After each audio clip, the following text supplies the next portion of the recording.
Pokemon! It's The Western Gorilla. Okay, so what even is the Western gorilla? The Western gorilla is the general name for the gorilla, which is its scientific name. It's currently critically endangered according to the IUCN Red List. The Western gorilla is part of the great apes family, or Hominidae, which consists of tailless primates.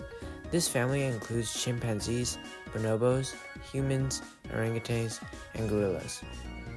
Gorillas have two main species, eastern and western. Western gorillas in turn have their own subspecies, the western lowland gorilla and the cross river gorilla. The western gorilla is warm-blooded, meaning that it is homeothermic and endothermic. Being homeothermic means it maintains a stable internal body temperature, while being endothermic means that it generates heat through metabolism. Like its primate relatives, the Western gorilla has opposable thumbs. It uses these to help handle objects like food, or use tools such as sticks on occasion. Although they might not be inventors like humans, they still have relatively high intelligence. Is it me or does it look like the barber did the gorilla's dirty with their head? Never mind that. It's their sagittal bone crest. Their sagittal what? It also has a noticeable sagittal bone crest, which is attached to the jaw muscles and gives it a strong bite force to chew through tough vegetation. Lastly, young gorillas have a tuft of white hair on their rump, which helps their mothers find them in the dense rainforest. Wow, this plant is super fibrous. You do realize that gorillas eat that, right? How? It's so tough. How could they eat this? Surprisingly, they do. The main physiological adaptation of Western gorillas is their massive colon and ceca. These organs help digest the fibrous, nutrient-poor vegetation which their diet is mostly comprised of. Their massive size helps process more plant matter by allowing for fermentation of gut bacteria, which breaks it down to a system absorbing nutrients. The colon also helps absorb water from the plant matter, which helps the gorilla balance water levels in its hot habitat. Western gorilla also has several behavioral adaptations. One of these is knuckle walking, where the gorilla walks on all fours, which helps support his massive, bulky body. What's that noise? It also has many noises and vocalizations for communication. Ew, what's it doing? Is it eating its own poo?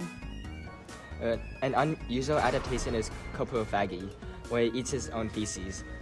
Although gross, this adaptation helps the gorilla maximize the nutrients it gets from what it eats, since the vegetation is difficult to digest completely.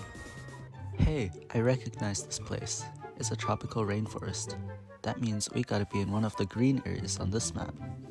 The western gorilla we saw earlier, that means we're in the red or yellow zone on this map, because that's where western gorillas are. As the name suggests, there are trees in a rainforest. Like, a lot of trees. Pop quiz. Which of the following are characteristics of tropical rainforests? A. Hot and rainy. B. Hot and rainy. C. Hot and rainy. Or D. Hot and rainy. I'll give you 3 seconds to think about your answer. If your answer was hot and rainy, you're absolutely right. Yay! If your answer was anything else, that's fine. You know now. Also, good luck with life. You'll need it. Alright, here's some other facts you probably won't remember but are here anyways for the sake of my grade. The average temperature in an African tropical rainforest is about 25 degrees Celsius. Like I said, pretty hot. It also receives between 2,000 to 10,000 millimeters of rain annually. For the record, Fremont, California receives only about 400 millimeters. The tropical rainforest is also very biodiverse. Half of all living animal and plant species on Earth belong to rainforests. Just 1 hectare of rainforest can contain 42,000 insect species and 2,000 plant species. So yeah, just a few. Each of these thousands of organisms has its own niche to fulfill. That's what keeps the rainforest ecosystem going. The western gorilla's niche involves eating, walking around, and pooping. and then it eats more, walks some more, and poops again. Really, the dream job of all lazy people, myself included. This is an ecosystem service because the poop contains seeds of berries and plants the gorilla has eaten. The gorilla acts as a transporter, spreading seeds away from their parent plant. It may also pick up more seeds on its fur while trekking through the jungle, spreading seeds that way. These gosh darn humans are cutting down the trees in the forest these gorillas live in for their selfish needs to make whatever they need to make with wood, and to clear space to expand human civilization. Humans are one of the sole causes of the endangerment of this species because of this deforestation. Humans cut down the trees, cutting down the gorillas' habitats and their food source. A few minutes ago, we mentioned that they eat an omnivore-like diet: leaves, stems, fruits, and a few insects. But then again, the trees are cut down, and now their food source is greatly diminished. The plants are gone, and since the plants are gone, the gorillas would go for the ants. But oh wait! The ants also died since the plants are dead. If you still haven't put two and two together, cut tree means food gone means gorilla die. This is habitat destruction, the H in HIPCO. To make matters worse, gorillas are undergoing an Ebola epidemic. Ebola is a virus and has a nearly 100% fatality rate.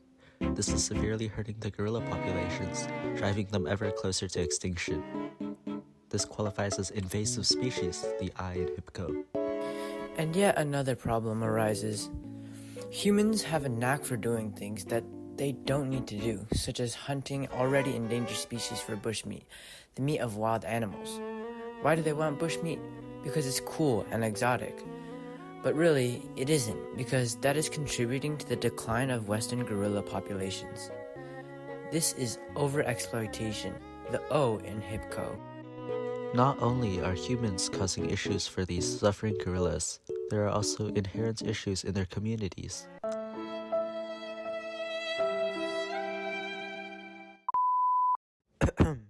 Specifically, they have a small gene pool, severely hindering their ability to survive the challenges they face.